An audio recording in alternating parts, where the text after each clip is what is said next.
รักมากมายกว่าจะคืนดอกไม้ที่ร่วงหล่นมาต้องใช้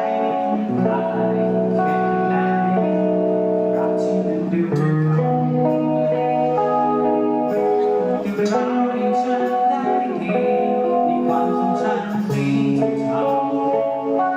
ๆนึกถึงวันที่เราอยู่ในกันตอนนี้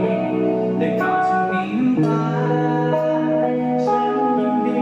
จะบอกเธอรู้ใจเธอได้ยินเสียงที่เธอนั้นบอกคือว่ารักกัน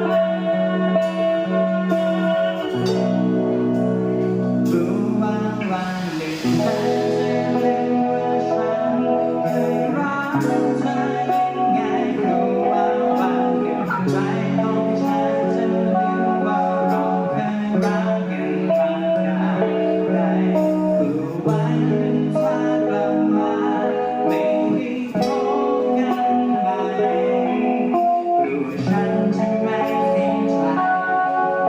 รู้วันหนึ่งเธอหายไป